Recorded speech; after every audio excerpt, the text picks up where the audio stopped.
The air in my Charleston kitchen was still thick with the ghost of wedding cake and wilted gardenias. Across my polished mahogany table sat my daughter Katie. Her face still had that ethereal glow from saying "I do" just 2 days before. Beside her, her new husband Tom Croft lounged with a proprietary air. His arm was slung over the back of her chair, his smile a masterpiece of practiced country club charm. Then he did it. He slid a thick manila envelope across the table. It stopped just short of my sweet tea, an offering, or a demand. "This is just something we thought would make things easier, Evelyn," Tom said, his voice as smooth as Tennessee whiskey.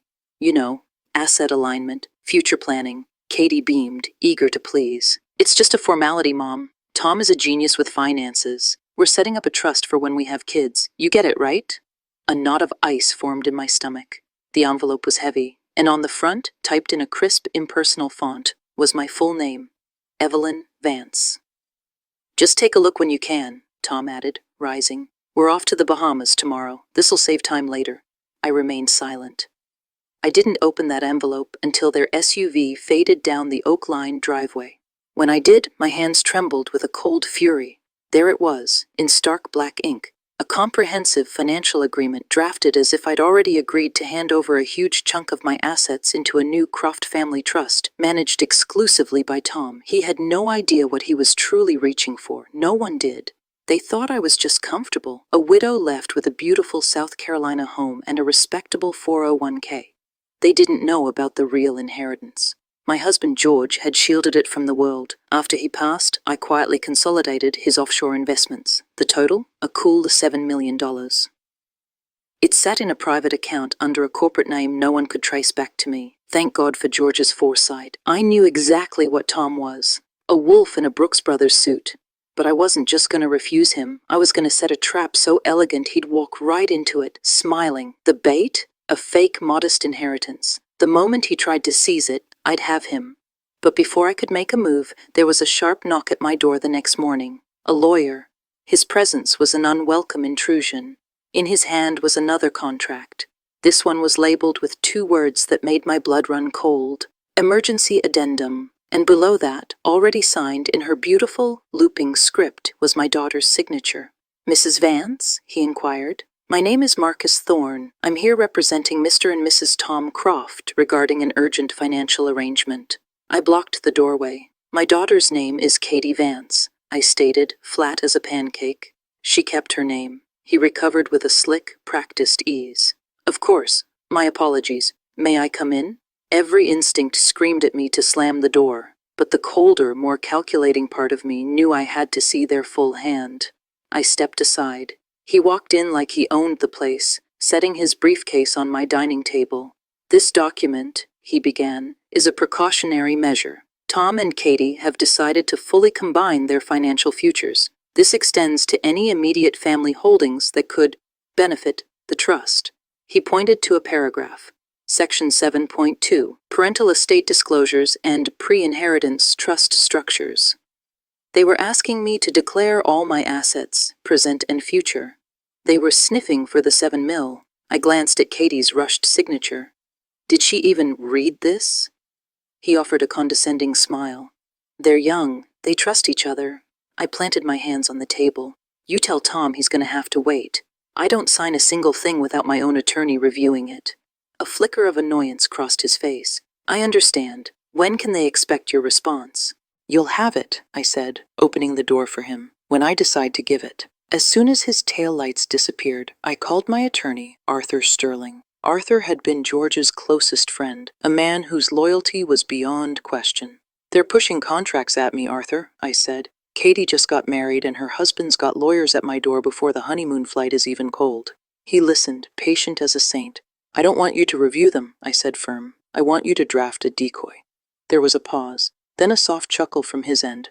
"I want a legal-looking summary of my estate holdings. Make it show that after settling George's debts, I was left with only, let's say, $240,000. Create a false but plausible bank transfer trail. Make it look legit, but entirely unimpressive. You want to make them think the well is shallow," he concluded. "Exactly, and I want it to be just traceable enough for a clever guy like Tom to discover it. The real money stays in a blind trust. They will never see a penny."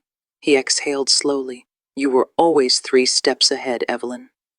By the end of the week, the forged documents were ready. I left the file lying casually on the desk in my study. Then I waited. 4 days later, I got the message. An automated fraud alert from my bank. A flagged attempt had been made to access an old, dormant joint account under my maiden name, an account only Katie knew about. They weren't just sniffing anymore, they were digging.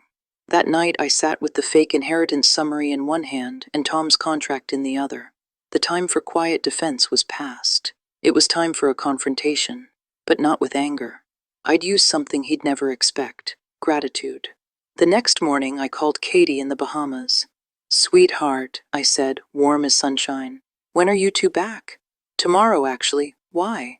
"Tell Tom I have the papers ready. I've had a chance to think, and he's right. I'd love to go over them with both of you. At lunch, my treat." "Oh, Mom, that's wonderful. I knew you'd understand." I ended the call, my face a grim mask. They thought they were about to win. They didn't know they were about to get a full serving of carefully constructed truth. But then, my phone chimed. A text from Katie. "Mom, we need to talk first. Please don't be mad. Tom said you threatened him." He was twisting it, painting me as the villain. The game was changing. I had to move carefully. I called Arthur. "They're twisting the narrative." "I figured they would," he replied, calm as ever. "Still want to do lunch?" "Yes, but you're not coming as a lawyer. Just as a friend. No briefcase. Just watch and record." The next day, I reserved a table at a quiet garden cafe in the historic district. They arrived on time. Tom in a pale linen suit, Katie looking nervous. After a moment of awkward small talk, my friend Arthur joined us. I introduced him as being in insurance. We made excruciating small talk until Tom leaned forward, his expression oozing fake sincerity. "Evelyn, I want to clear the air. I never meant to pressure you. I just feel protective." He produced the manila envelope again. "I brought the paperwork, just in case." I took it. Then I reached into my handbag and pulled out my own document, the decoy. I placed it neatly on top of his. "This is my full inheritance disclosure," I said, my voice even. $240,000. After all of George's final debts were cleared, it's all I have left. I saw the gears turning behind Tom's polished facade. The number was too small. It wasn't worth the risk he was taking. Katie looked devastated. "Wait, Mom, that's all?" "Your father had more liabilities than I told you, sweetheart," I said softly. "I didn't want you to worry." Tom's smile was now a thin, strained line. I added the final detail. "I'll be rolling the remainder into a modest annuity for my retirement." Tom stood abruptly. I need the restroom," he said, forcing a laugh before walking off. As soon as he was gone, Katie leaned in. "Mom, did you really threaten him?" "No, sweetheart. But I did say I wouldn't sign anything without a legal review. I guess that must have scared him." When Tom returned, he was too calm. "You know what?" he said, smooth again. "You're right, Evelyn. I rushed things. We should build trust the old-fashioned way." Lunch ended with hollow hugs. As they walked away, I knew I hadn't won. I'd merely survived the first battle. 2 nights later, my banker called. It was urgent. "Evelyn, there was a withdrawal request for the full $240,000. It was initiated through your old digital banking profile, using your daughter's tablet. The IP address traces back to their hotel in the Bahamas. He had tried to take it all. The only problem for him? The account was a dummy, a ghost. What terrified me was that he had my daughter's passwords, her trust, her entire digital life. I called Katie. The call went straight to voicemail. A text popped up. "Hey Mom, we're exhausted. Can we talk tomorrow?" Exhausted. Right. I was no longer dealing with a gold digger. I was dealing with a thief, and he was sleeping next to my daughter. By morning, I was on the phone with Arthur. "He tried to take the fake money. I need a digital trail. I need proof it was him." "Already on it," he said. "We'll get the IP, the device signature, everything. But Evelyn, we're running out of time. This is getting dangerous." Folks, what would you do if your child was being manipulated like this? This is the stuff of nightmares. If you're not subscribed yet, what are you waiting for? You need to see how this ends. Hit that subscribe button and ring the notification bell right now, because what happens next, you will not believe. I messaged Katie. "Come to the house, alone. I made that lemon pound cake you love." She arrived that afternoon, alone, hesitant. We sat at the kitchen table. "Katie, I need to talk to you," I began, gentle as I could. "Last night, Someone tried to empty my retirement account. It was done using your tablet from your hotel. Her face went pale. What? No. He wouldn't. He did. He found the fake document I left out and he tried to take it all. Her eyes filled with angry tears. You set him up. You baited him. I leaned forward. I protected you. I had to know who he really is. She stood up abruptly. This is insane. You're spying on us. I'm trying to stop you from being robbed blind. I stood too. He loves me, she cried. Then ask him why he was secretly on your tablet in the middle of the night. He told me you were paranoid, she sobbed, grabbing her purse. I can't do this, and she was gone, leaving me standing in the wreckage of my own plan. I had pushed her directly into his arms. Just then, Arthur called. I got it all, Evelyn. The digital forensics are conclusive. It was him. It won't matter if my daughter hates me, I whispered. It will, he said. Now, what if we go further? Send me the wedding videos. Men like Tom are arrogant. Arrogance makes them careless. That night I watched hours of footage, and then, in a grainy phone clip one of her bridesmaids had sent, I found it. Tom, surrounded by his frat boy friends. One of the masks. So what's next, man? You married rich. Tom laughed, raising his glass. Not yet, he said, loud and proud. But give me a month, you'll see. There it was, arrogance and intent, caught on camera. I sent the clip to Arthur. His reply was instant. Got it. This is gold. The next morning I drove to their condo. Tom answered the intercom. She doesn't want to see you, he said, flat and cold. Fine, I replied, turning away. But not before slipping a small USB stick containing that wedding video into their mailbox. 2 days later, Katie showed up at my house. Her eyes were red and swollen. She sank onto my sofa. I watched the video, she whispered. I asked him about it. He said it was just a joke with the guys. She took a shuddering breath. But then, I checked his browser history on the tablet, Mom. He'd been looking up how to access trust funds, how to bypass two-factor authentication. I went to her, and finally she let me take her hand. I'm so sorry, she sobbed, collapsing against me. Just then, her phone buzzed. She looked at the screen, her face going slack with shock. It's Tom, she said, her voice flat. He says he's lawyered up. He says if I try to leave him, he'll sue me for fraud, for misrepresenting my assets. This was his end game. If he couldn't steal from me, he would bleed my daughter dry. Not on my watch. I whispered, I'm calling Arthur. I called him right there. She's here. He's threatening legal action. Good. Arthur's voice was grim. Then it's time we play our hand.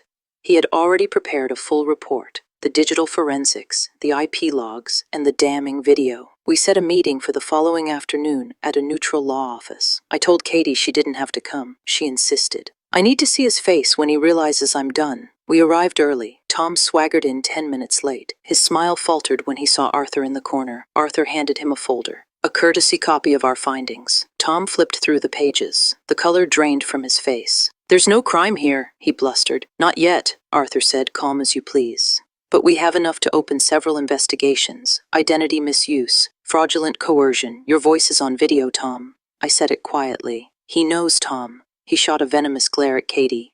You told them. She didn't flinch. Her voice was clear and steady. No, Tom, you did. He slammed the folder shut. What do you want? He snapped. You will disappear from our lives, I said. You will sign a full annulment, releasing Katie from all legal claims. No court, no battle. You just walk away. He laughed, a bitter, ugly sound. Or what? Arthur pulled out a second folder. Or this entire package goes to a buddy of mine at the Wall Street Journal. He's very interested in a story about a trust fund bro who marries for money and gets caught red-handed. See how your future business partners like that headline? He was a cornered animal, and he knew it. He stared at Katie, one last attempt to find a crack in her resolve. She met his gaze and slid a pen across the table. He snatched it, and he signed. Every last page. Then he stood, fixed his suit, and walked out without another word. Gone. Katie broke down, and I wrapped my arms around her. It's over, I whispered. You're safe now. She pulled back, tears still in her eyes. No, Mom. It's not over until I fix what I broke with you. I doubted you. I didn't trust you. I smiled gently. You believed in love, Katie. That's not a crime. That's just being human. That evening we made pasta in my kitchen, the warmth finally chasing away the last of the shadows. Over dinner, she asked the question that was still lingering. Is it true? She said, soft. About the money? I paused, then nodded. Yes, honey, I inherited $7 million. Her eyes widened. Why? Why didn't you ever tell me? Because I wanted to protect you, from men like him, from what that kind of money can do to people. She reached across the table and squeezed my hand. From now on, she said, with a newfound resolve, no more secrets. I nodded, my heart full. I realized then that the true inheritance George had left me wasn't the $7 million. It was the wisdom to see a wolf in sheep's clothing, and the strength to fight for what truly matters. And that was a fortune I could finally, safely share with my daughter. This is why you can never be too careful. Your family's security is on the line every single day. If you aren't subscribed, you're playing with fire. Don't wait until it happens to you. Hit that subscribe button right now. It's free, and it keeps you protected with stories that could save your family. And for those of you who are still watching but haven't subscribed, I gotta ask, what's the holdup? Do you not care about protecting your loved ones? Let me know your reason down in the comments, because I genuinely don't understand.